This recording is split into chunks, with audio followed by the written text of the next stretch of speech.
मर्जी नहीं चलनी है, मन की बात नहीं चलेगी, हमारे आपकी बात और 140 करोड़ लोगों की बात और संविधान की बात होगी।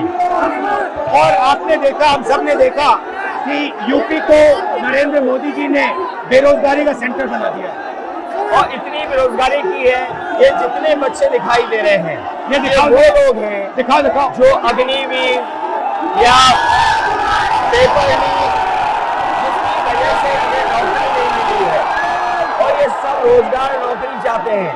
बीजेपी ने जो झूठे सपने दिखाए थे इन्वेस्टमेंट मीट के, जो झूठा सपना दिखाया था डिफेंस एक्सपो का, जो सपने बेचे थे G20 में, लेकिन इन नौजवानों को न नौकरी मिली न रोजगार मिला, आज ये खाली हाथ हैं।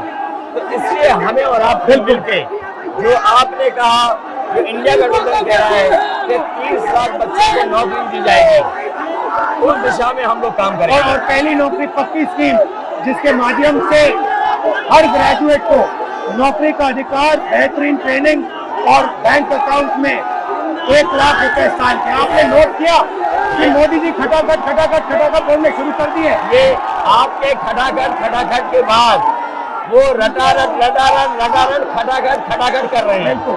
अच्छा, आप एक बात बताइए, मुझे क्यूरियोसिटी है, थोड़ा आप अपने पापा के बारे में मुझे बताइए जी। मुलायम सिंह यादव जी के बारे में बताइए। आपने उनसे क्या सीखा? नेताजी और उनके साथ के लोग बिल्कुल जमीनी राजनीति करते रहे। हालांकि नेताजी कुश्ती, पहलवान और गांव के थे। करते हो कुश्ती? नहीं, मैं कुश्ती नहीं कर पाया जीवन में, क्योंकि मैं मिलिट्री स्कूल में चला गया तो कुश्ती नहीं कर पाया। लेकिन नेताजी इसीलिए धरती पुत्र बोले गए कि वो जमीन की बात को समझते थे। धरती पर जो लोग हैं उनकी क्या भावना है, उसको लेकर के वो आगे बढ़ाना चाहते थे। और आपका इस क्षेत्र से और इस शहर से आज का लगाव नहीं है, न जाने कितने सालों पुराना लगाव है। जो इमोशनल कनेक्ट आपका इस शहर और शहर से है, वो शायद और किसी राजनीतिक परिवार का नहीं होगा। तो नेताजी से उनका हार्डवर्क और अपने लक्ष्य के लिए लगातार काम करते रहना, जो गैर बराबरी की लड़ाई डॉक्टर राम मनोहर लोहिया यहीं लड़े थे। हालांकि हमारी आपकी विचारधारा की यहाँ टकराव रहा, लेकिन हमारे व्यक्तिगत या जो सिद्धांत में कभी समझौता नहीं हुआ। सिद्धांत को लेकर के हमने आपके साथ खड़े हुए और कई बार खड़े हुए, और आपकी भी पार्टी सिद्धांत से बहुत करीब रही समाजवादियों के। बट मुझे लगता है कि अब एक नई तरीके की पार्टनरशिप बन रही है, क्योंकि जो इस बार हमारा कोऑपरेशन है, शायद पहले ऐसा कोऑपरेशन नहीं हुआ। मतलब बिल्कुल सब जुड़ गए।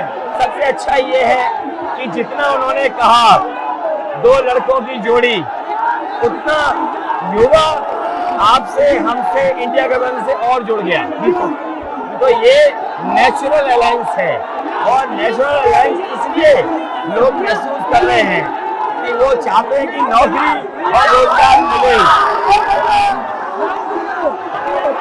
नौकरी और रोजगार मिले। तो ये बड़ी भावना है कि हमसे आपसे ये यूथ कनेक्ट कर रहा है। सबसे बड़ी बात, महंगाई की चोट सबसे ज्यादा इन लड़कों को लगती है। हमारी थिंकिंग है और आपकी भी है कि ये जो 22-25 लोगों को नरेंद्र मोदी जी ने पूरा का पूरा धन पकड़ा है, उसको ठीक करने के लिए जो हमारे युवा हैं, माताएं बहनें हैं, उनको डायरेक्ट बैंक अकाउंट में पैसा देना। देखिए, ये जो लोगों के पास पैसा पहुंचने से जो अर्थव्यवस्था को लाभ मिलेगा, मैं समझता हूँ इनका भाग्य भी बनेगा और देश की अर्थव्यवस्था ही बेहतर होगी।